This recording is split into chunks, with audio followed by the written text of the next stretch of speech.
it's your girl Tia Shasha High, the host of Millennial High, where the trend-setting millennial comes for motivation, inspiration, and deep conversation.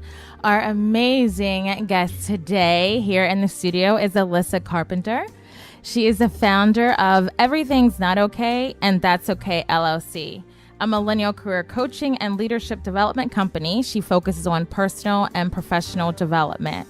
And today, which is going to be so timely, we're going to be talking about what to do when you feel stuck in your career, how to set attainable professional and personal goals, and maybe some tips for updating your resume for a new career. Also, today is National Radio Day. So make sure you tune in at 5 today here on WPPM 106.5 to hear special programming about the history of radio and the history of WPPM. I know it'll be super informative and a lot of fun, so make sure you stay to actually just keep 106.5 on your radio dial the entire day. Don't turn it off. Just stay tuned in. But at 5 o'clock, we do have special programming for National Radio Day. A little bit about Millennial High. This show serves as a platform for those who inspire and provoke others to go beyond what they ever thought possible for themselves. So if you have an inspirational, uplifting, thought-provoking message you want to share with the millennials of the world, I want you. Be on the show. Email me at millennialhigh@gmail.com and let's connect. But first, let's take a break and then we're going to bring on Alissa. But we're going to play this song that I absolutely love and is so fitting because I feel like Alissa's a life coach. She's also a career development coach, right? You would say that. And this song, you know, I love music. I love a good beat, but I also appreciate the lyrics, and lyrics mean so much to me. So this song is called Feel Good, Griffin featuring Daya, and here we go. And we are back. If you're just joining us, you're listening to an inspirational, informational talk show, Millennial High, on 106.5 FM in Philadelphia. And I'm your host, Tia Shasha High, and you just heard Feel Good, Griffin featuring Daya. And in the studio, we have Alissa Carpenter. Hi, Alissa. Hi, Tia. How are you? I'm great. How are you? Good. I'm so great. I'm so happy and thankful that Alissa's on the show today. Last week, I had a guest. Her name was Tanya T. Morris, and we were talking about what should someone do if, you know, they just want to just go from one career to the next career.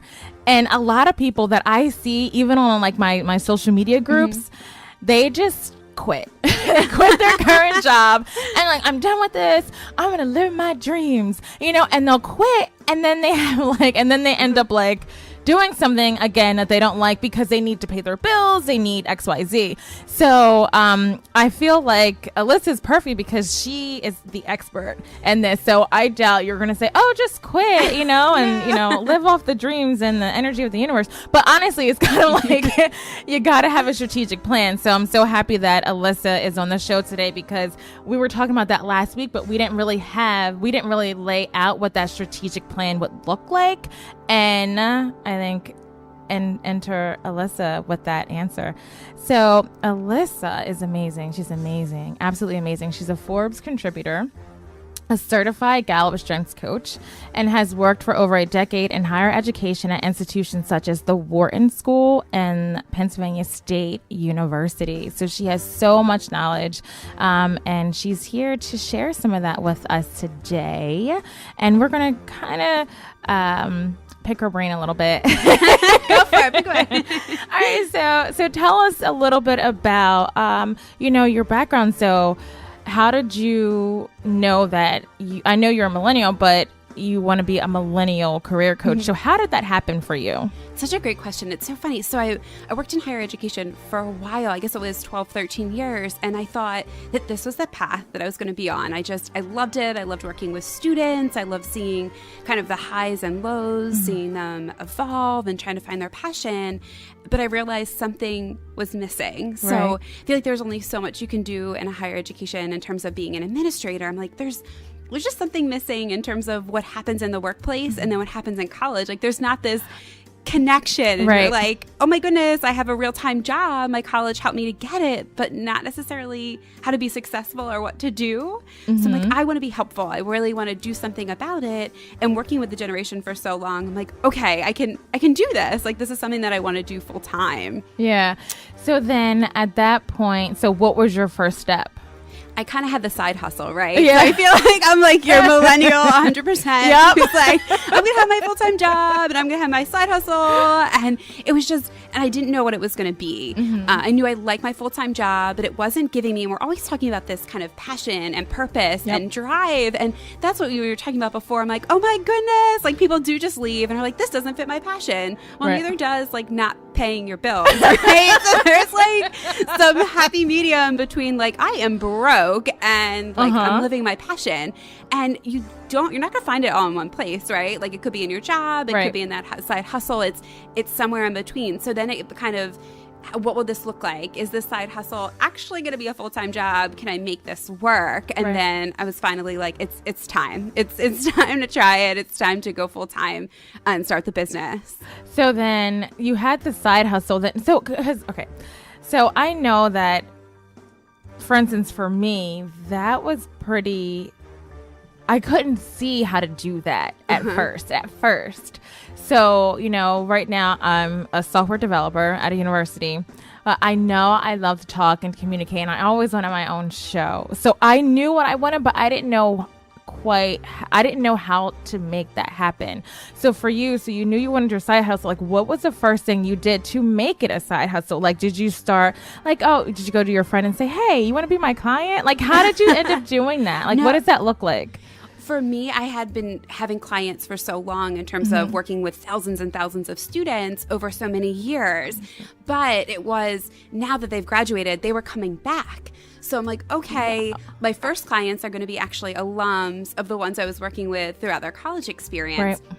So it was taking that, and I don't have a business background, which is so funny for working for Wharton, but my background's in higher education and counseling. So it was really asking mentors and taking that step back and doing informational interviews of what does it take to actually run a business? Like you're really good at your idea or your concept or this kind of area, but I didn't necessarily know how to run a business. Right. So I took a class actually through the Small Business Development Center through Wharton, where nice. It's awesome. So it was this 5-6 week class, I believe, and it developed a business plan. So during that time, it helped me take a step back, develop my business plan, look at my financial statements, see if this was a legitimate thing to go forward, because I didn't know, and I didn't have that expertise, and I realized I need to ask someone else about it before I like give up my salary to like make this dream kind of role. But it's really all about, and asking for help I think is huge, because it took me a while. I was always the one that was helping other people for me to be like, I don't know all this. So I was asking everybody who I knew, who I considered mentors or an expert in certain areas. And they were so, so helpful. And what's so interesting is that there's this word that always comes up in these conversations is mentorship. And that's actually what last week's show was about. So how important were your mentors in your journey? Really important. And it's so interesting because it's not necessarily mentor-mentee. Like they may or may not know that I would consider them a mentor per se. Okay. But I go, and I think it's kind of having your board of mentors or your board of people. So it's not necessarily you're always going to one person. What value does this individual provide and this individual provide? And then at the end of the day, it's your decision to make. So getting everybody's input who you think is valuable, I think is really important. But you always need somebody who's going to be on your side to help kind of push you further, who knows your strengths, who knows your weaknesses, but has your back at the end of the day. And that's so, so valuable. And that was another thing. So what about consulting the people in your life before you make a change like this? So did you do that too? I totally did. So I have 2 little kids. So I was taking a step back to my husband and being like, is this legit? Like, do I actually have a business plan? Does this make sense? Can we support our family? Will this work?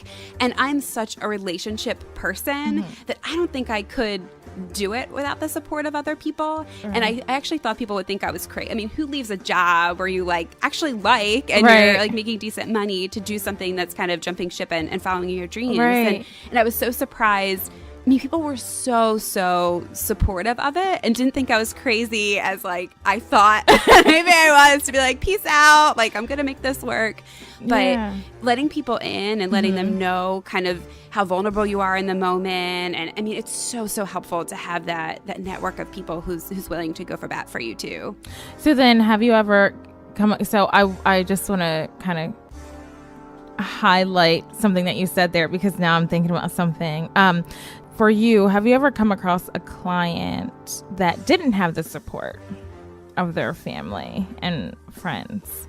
Yeah, it's interesting because working with this generation, it can, in any generation really, and it can go either way. So I career coach millennials all the way up to C-suite executives, and then also work with companies and organizations to help them understand the mindset of millennials.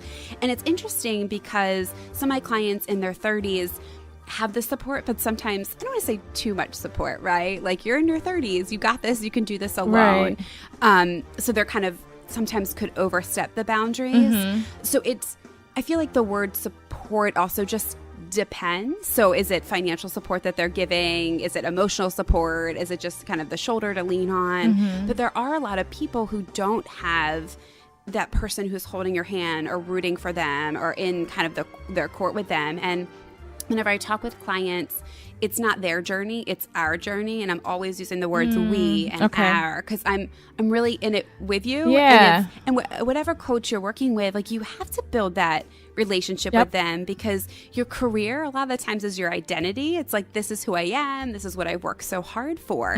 So without having that person, whether it's finding a coach or someone else or a family friend or signing up for a mentor program, is so important, because you really can't go at it alone. As much as we want to try, it's so hard to do something on your own. So then back to your story. So once you decided to enjoy this side hustle, right? You have your side hustle. So then you said, all right, so I'm just going to leave my job. But that was after how many years? Like, what was that time frame? I'd say about a year or so. So that's not bad. It wasn't, no. And wow. In the back of my mind, I've had the idea for a while, but I didn't really put it into action. And it's so funny because, yes, I am a millennial, but like, I didn't have a Twitter account. I was like, what is Instagram? Like, all this stuff. And I was like, I am like so old trying to figure out all this stuff. And I was like, how do I take a selfie without a filter? And like all this stuff. But it was like part of the brand and part of who I was. So it had this kind of learning curve to it. Right. But I wanted to be strategic about the decision that I made, because it wasn't just me. It was me, my husband, my kids. Right. And I wanted to make sure that this was viable. Like, do I have enough clients laid out? If we're not going to make money this month, what will it look like the following month? But over the course of the year, I was able to kind of track expenses, to track where we were, to make sure that's okay. But I think if anybody is like listening and thinking about, stopping kind of what they're doing to do full time, like, really take a step back and be reflective of it, and know it might take longer, it may take less time. Do you have the money to be able to do it? Right. If you don't, like, your lifestyle might change a little bit, and that's okay. You just have to be okay with not getting that latte every day, which sometimes is hard for me not to like go out and do it. But it's so interesting that it's like you need to have it. It's so weird. It's like you have to have that warm latte in your hand. Comforting. It's like everything's okay now. Right? Life is okay with this latte. Now, okay, so that's awesome. So then now talk about the name of your business. How'd you come up with that? It's funny because I say it all the time. Everything's not okay, and that's okay. And my big thing with it is that you need to do something about it to make really an active effort in your life. So even working in higher education, I would be talking with students who would come in my office and cry about different things and say, like, I'm not okay, this is the position that I'm in, and we would work through different strategies, and then I would see them leave and then act like everything was okay to their friends, and just had this space on that life was okay. And I'm thinking in myself that their friend's not okay, their friend's not okay, and if we could just be more open and honest about where we are, and that we're all in this journey together, we're all trying to be bigger and better and do really cool things, it would be better, because we're always comparing ourselves to other people. So knowing it's okay not to be okay. We can't just, and we're talking about jobs even, You can't just complain to complain about it. You have to be an active member and do something about that kind of not okay piece for it to change. Exactly. I love that. And we were just talking about Brene Brown before we went live on air. And it's just that power of vulnerability, right? Because it's kind of like, and that, I think that's what perpetuates this cycle of just pretending, like you said, in front of your friends and family. Because even like we just talked about social media, Instagram and Snapchat is like all these little moments of perfection, right? Yeah. And it's kind of built to act as if to the real world that everything's perfect in your life. But when are you and then nothing will ever change because so I love that.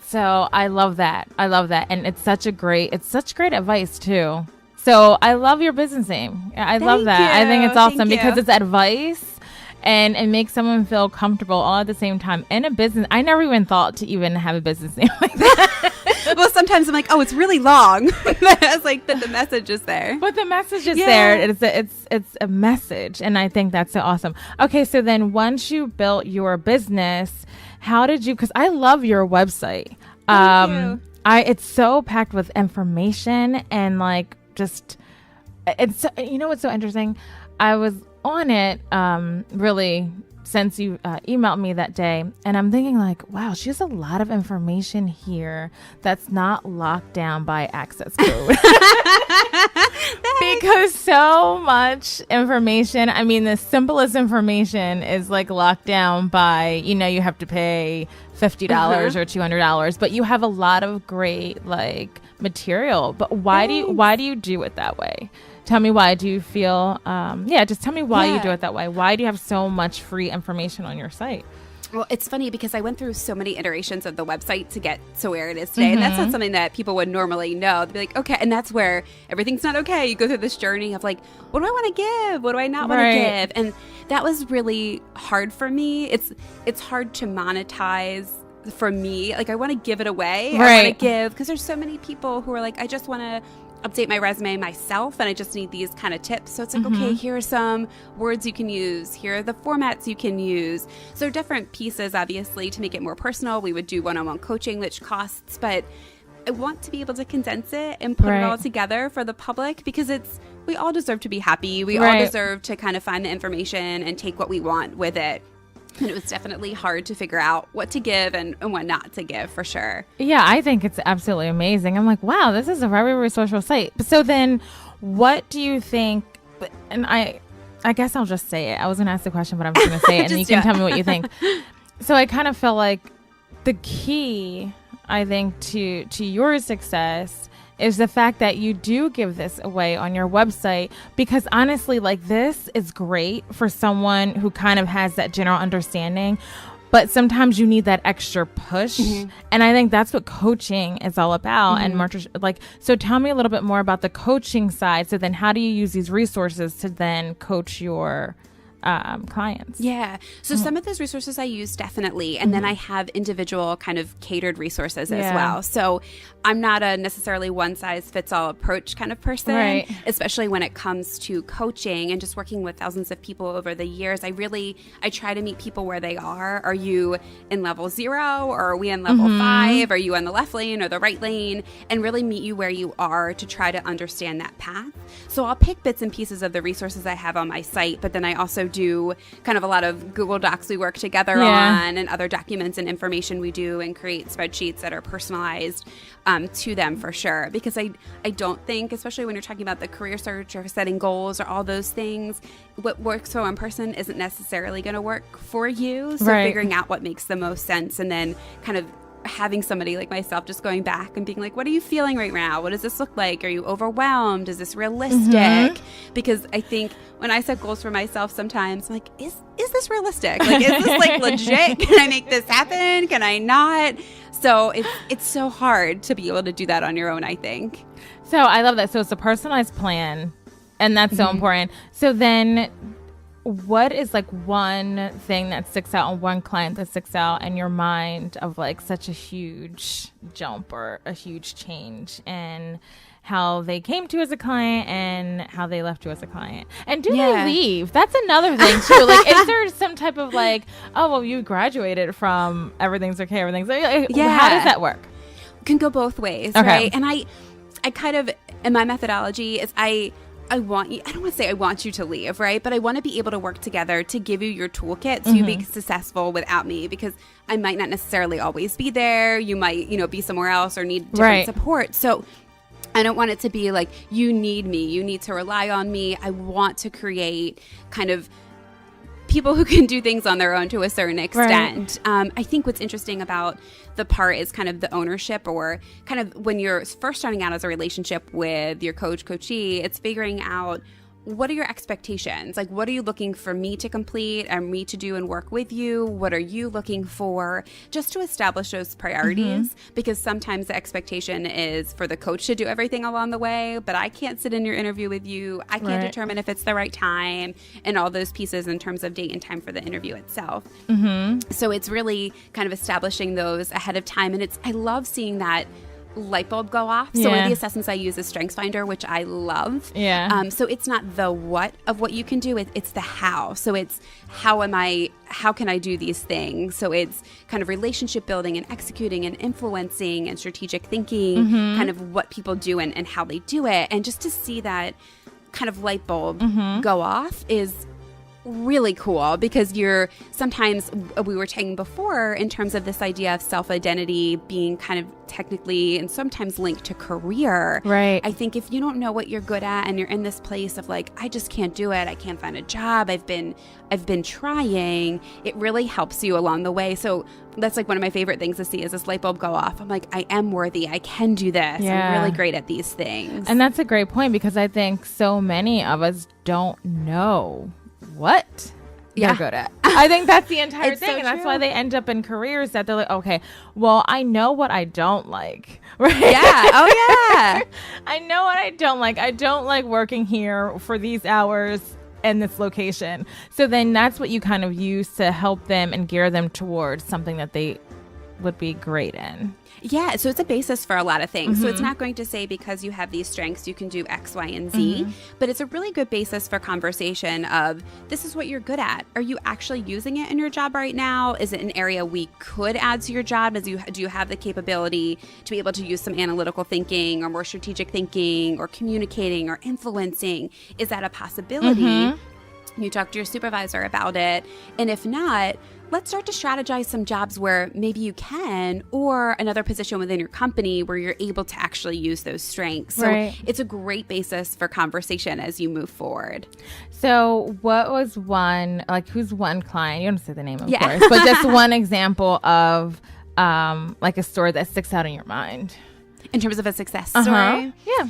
I was recently working with a client who was just really had a lot of self-doubt, was on a ton of interviews, didn't get anything, and just really kind of was losing their idea of kind of self-identity and self-worth, and just wasn't sure what was really next for them. So we used this assessment, and I think when you first use something like this, you're like, oh, whatever, it's words on a page, it doesn't mean anything. But once you talk through it, it's like that light bulb. And this client was like, wow, like, I am really good at this stuff, and this is really exciting, and let's try to find kind of a job. And we were able to use that language as we were doing some interview coaching of how they can answer that question, and they were able to actually land a job that was in line with their strengths, which was just so huge to see this kind of full arc of like, I'm not worthy, I don't think I'll ever be able to find a job, to like, I signed my offer letter, I'm so excited, it's like this new life, and like I get like teary-eyed about it, because it's like, it's just so...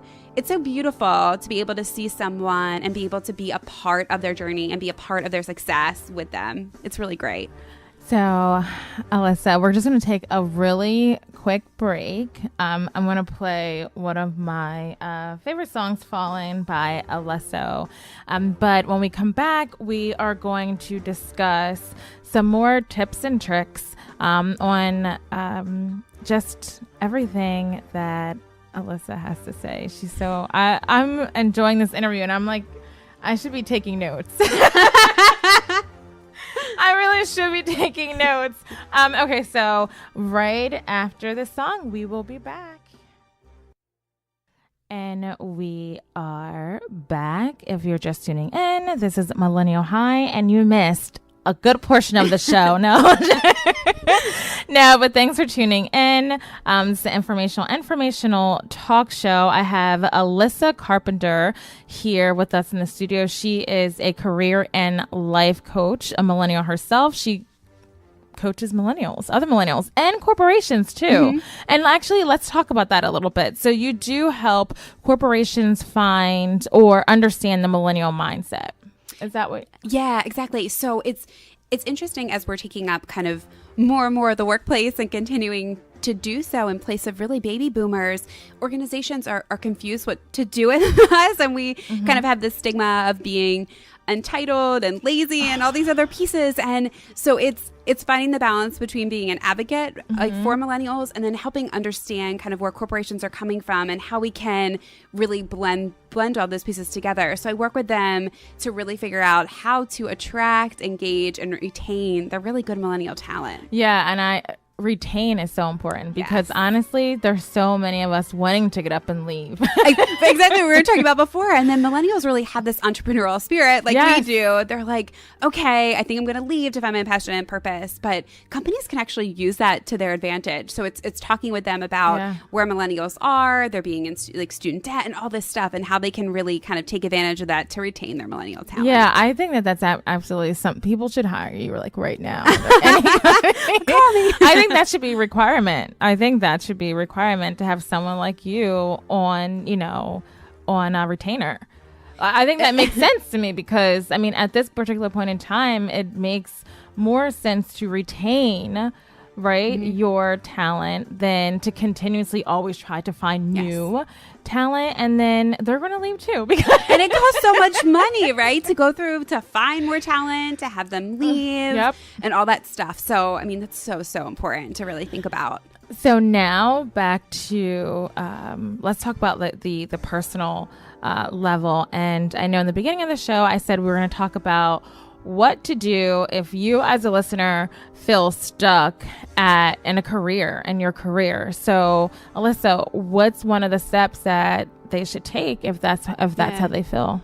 First of all, it kind of stinks, right? When you're in this position and you're like, I'm stuck. Like I am in my 20s or my 30s and I feel like I'm not going anywhere. And it was funny because we were just talking. I'm like, oh, this totally makes sense. When I didn't necessarily feel stuck per se in the previous roles I was in, but when I took a step back and reflected and realized I don't necessarily want to be my boss or my boss's job, I was like, okay, now it's time to go, or it's time to identify something else. But one of the big things, and actually one of the largest things that makes our generation different from the generations that came before us, is this idea of personal growth and development. Right.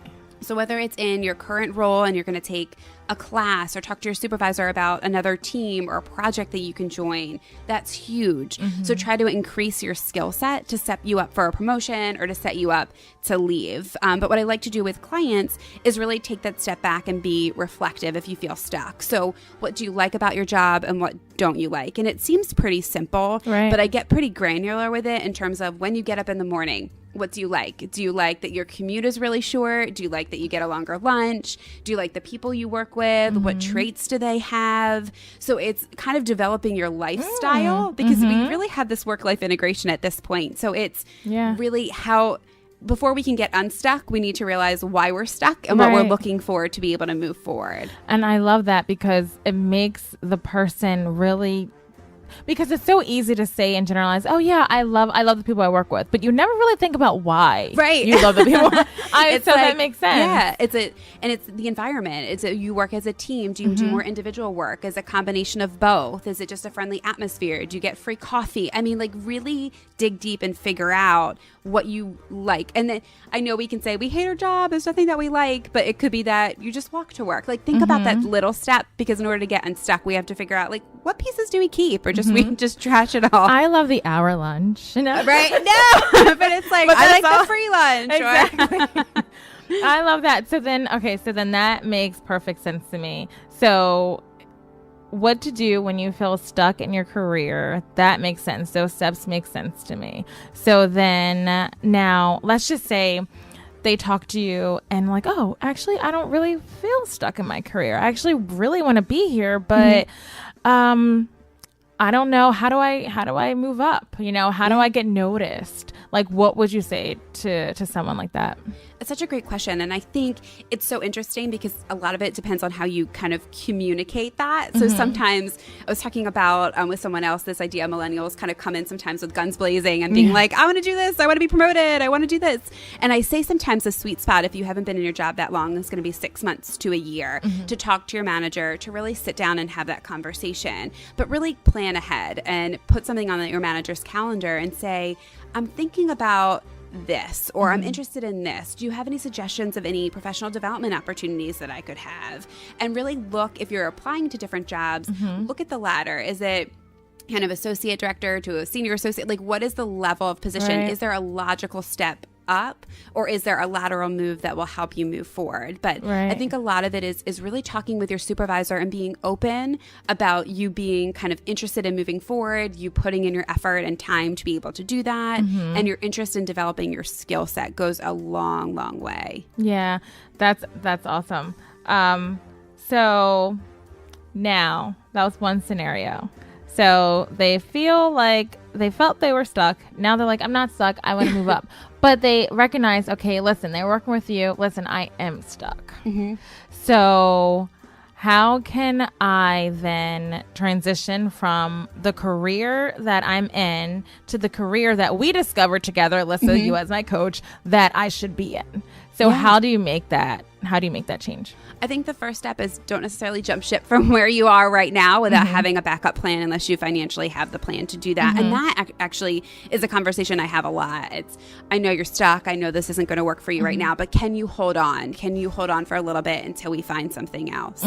So I like to actually look at job descriptions with them and say, like, what's out there? What is some place that kind of we can look for, or what we can do to be able to do that? And sometimes we think resume is first, but it's a little bit kind of backwards. Like, what do you think that you want to do? What does that look like? What does the grand scope of things kind of be? Do you want to move around? Like, what location do you want to be in? And I like to actually look at different job descriptions and essentially highlight the different skills and characteristics that you might like from those jobs. And sometimes it also starts with the companies. So what is the atmosphere of the company you're looking for? Are you looking for a company that gives back a lot and does a lot within the community? That narrows down our place. I think some of the resources I usually look at would be Indeed or Glassdoor. Kind of those websites would be great to kind of start your search. But no, only 20% of jobs that are actually available or even listed on there. And a lot of them are listed through recruiters as well. So using your network, like LinkedIn, doing a ton of informational interviews. So the first little bit is just going to be like, see what's out there, right? Like, see what your opportunities are, see what that looks like. And then we'll kind of start narrowing it down. Try to make those LinkedIn second connections, first connections. Like, use all that network, just do a lot of research. And we do that a lot of times together. Now, I know you said that resume is really not the first step, right? So then let's just say now you're at the step of the resume and you're trying to rework or rewrite the resume for the new career. So I know you said you look at job descriptions. So are you just taking like the clues from the job descriptions that they want to be in and updating it like that? Or, you know, what does that look like? Like, how do you say, okay, so for instance, if, you know, you are a registered nurse and all of a sudden you want to get into radio, how does that resume how would you even, you know, what does that even look like? No, and no, it's a great question because it happens a lot, right? So sometimes it might not be right away. So I'll take a step aside for 1 second before we talk about the resume, because a lot of it might be volunteering for a local organization or doing an internship or something else to gain the experience as well. So can you shadow someone? Can you work on the side on the weekends and then kind of make that, so build up some of your type of experience. The reason why I was saying in terms of job descriptions as well is because a lot of companies use ATS systems, meaning that they're using these computerized systems to find keywords from it. So we might say communication skills, but the job description may say something else. So they're going to be looking for those keywords. What I like to do is pull different skill sets. So you have a ton of transferable skills. So what does it require to be in radio? What does that look like?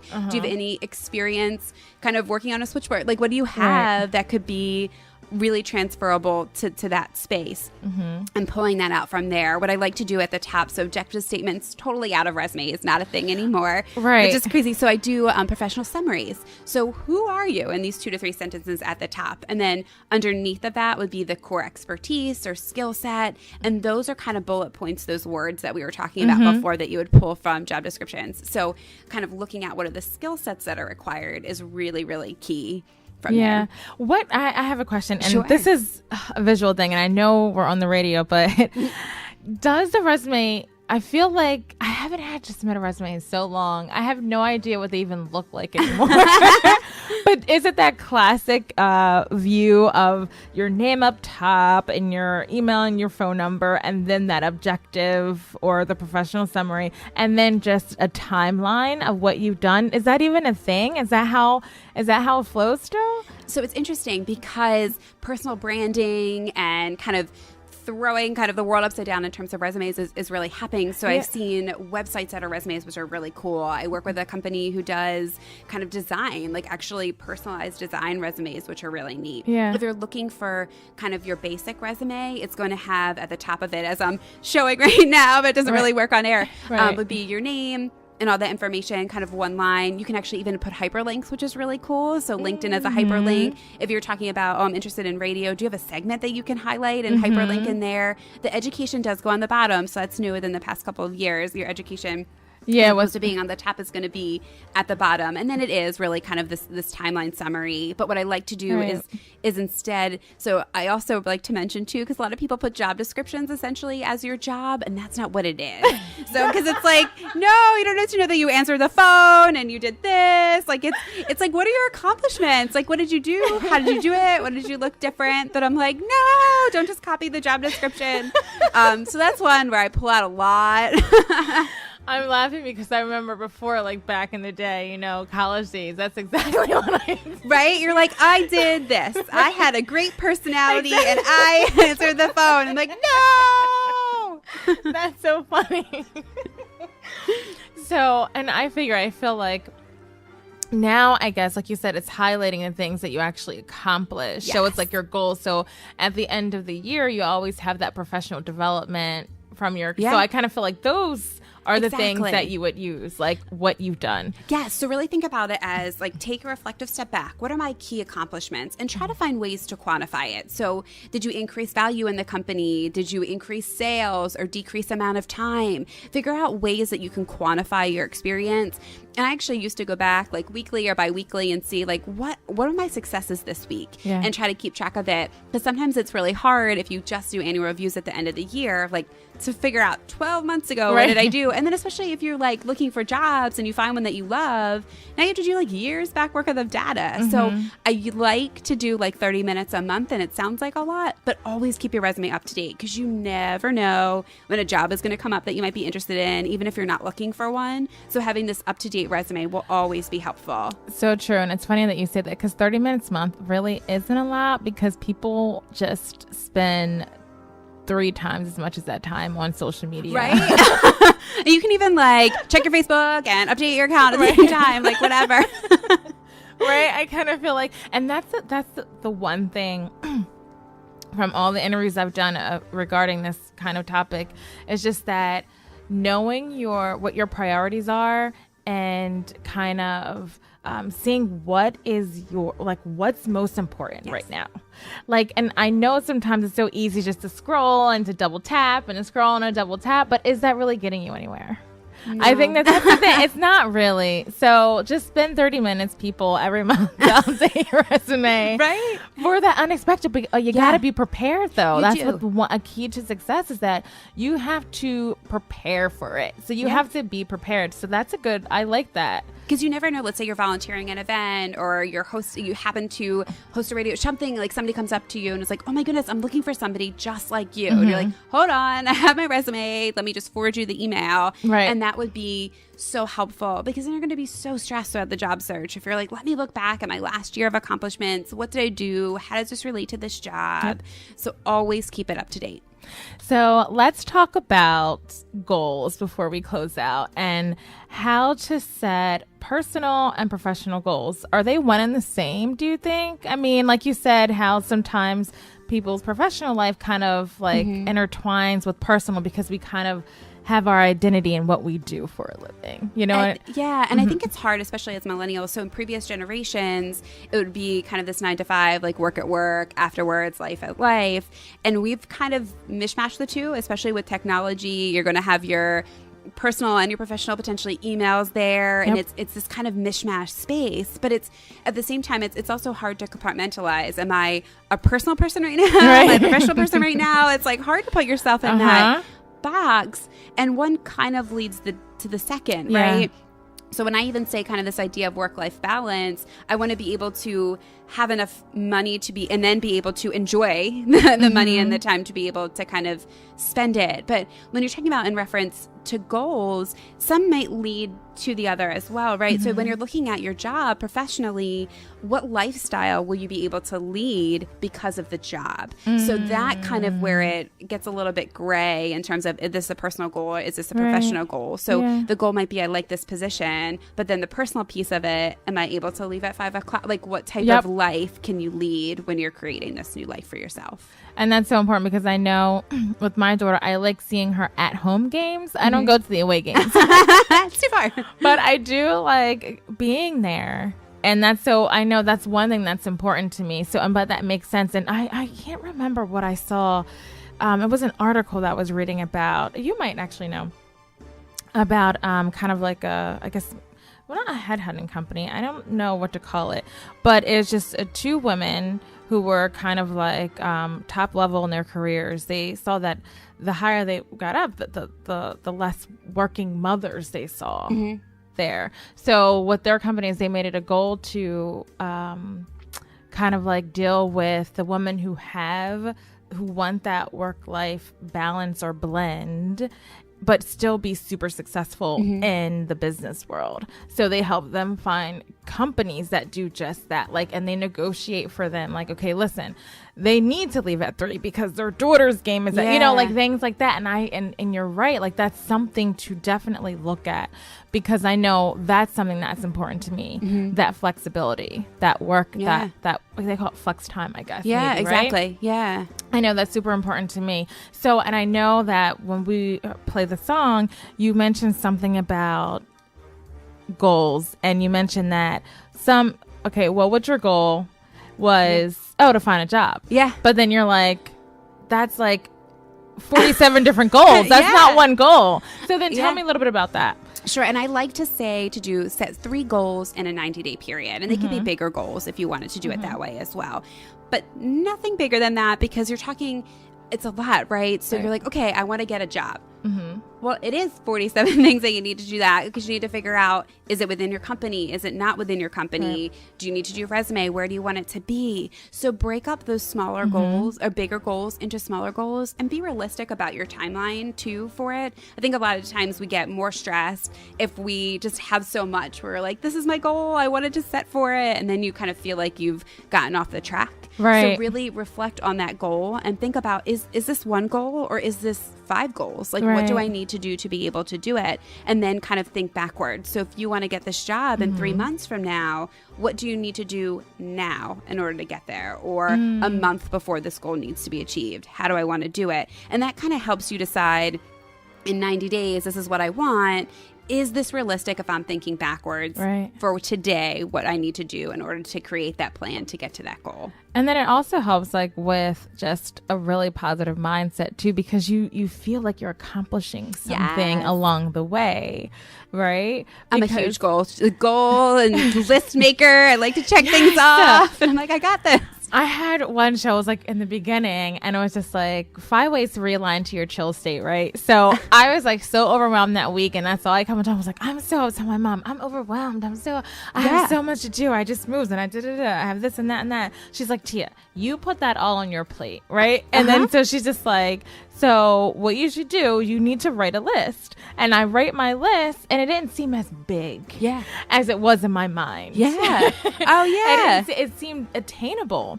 So like the same thing with like, I want this perfect job or whatever perfect job X is. And it might seem so big, but if they do, like you said, and they break it down into smaller steps and they cross off the first step, like, wow, this is going to happen.